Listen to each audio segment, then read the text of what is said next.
मतलब इसको साधारण मत समझना कि आप ऐसे मौज मस्त, नहीं, खूब भजन करो। ब्रह्मचर्य बहुत जोर का यम है। ब्रह्मचर्य के बिना जीवन मृत है, मृत जीवन। ब्रह्मचर्य अमृत है। मन, वाणी, शरीर बड़ा भारी इनका साधना में योग है। अष्ट प्रकार के मैथुनों का सर्वथा त्यागी ही ब्रह्मचारी कहा जाता है। पूज्यपाद श्री उड़िया बाबा जी महाराज, मूर्तिमान ब्रह्म। ब्रह्मचर्य ही महान सामर्थ, परम पुरुषार्थ, भगवत प्राप्ति का प्रबल साधन है। परम सुख का, परम शांति का, परम स्मृति का, महान धृति का ये प्रधान साधन ब्रह्मचर्य है।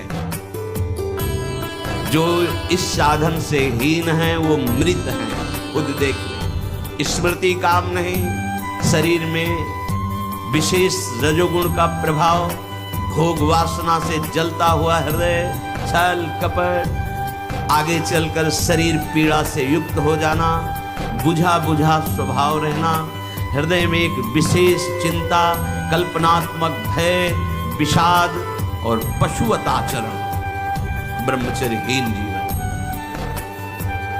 जो ब्रह्मचर्य धारण करना चाहे, भगवत मार्ग में जो चलते हैं उनके लिए तो है ही, पर जो भी परम सुख, परम आनंद और लोक में उन्नति, परलोक में परम पद, उसे ब्रह्मचर्य अवश्य धारण करना चाहिए। वैरागी के लिए नैष्ठिक ब्रह्मचर्य, आजीवन ब्रह्मचर्य। प्रवृत्ति गृहस्थ मार्ग के लिए संयम पूर्वक ब्रह्मचर्य का बर्ताव करना। जब तक पाणी ग्रहण संस्कार न हो तब तक ब्रह्मचर्य अवश्य रहो। यदि उस समय तक ब्रह्मचर्य नहीं रहते तो तुम गृहस्थी को ठीक से नहीं चला पाओगे, वास्तविक अच्छे गृहस्थ नहीं बन सकते हो। जो तुम्हारी गृहस्थ की वृत्तियां हैं उनमें तुम सफल नहीं हो पाओगे। बेविचार व्यक्ति का सर्वनाश कर देता है। 20 वर्ष या 22 वर्ष की अवस्था तक तो सबको, जो भी बच्चे हैं उनको शिक्षा देनी चाहिए, ब्रह्मचर्य का ही पालन करें। बहुत सुंदर खेती गेहूं की लहलहाती हुई है, और देहाती भाषा में उसे गलेत कहते हैं। गलेत मतलब बाली निकलने को है।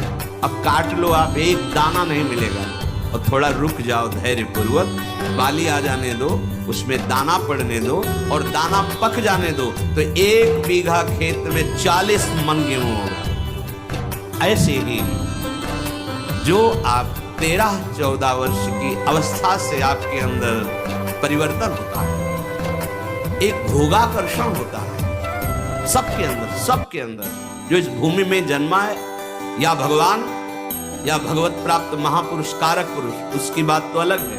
अन्यथा जो भी जन्मा है, जहां 12, 13, 14 वर्ष की अवस्था होती है, काम वेदना जागृत होने लगती है। मन एक अलौकिक आकर्षण, भोगाकर्षण की तरफ भागने लगता है।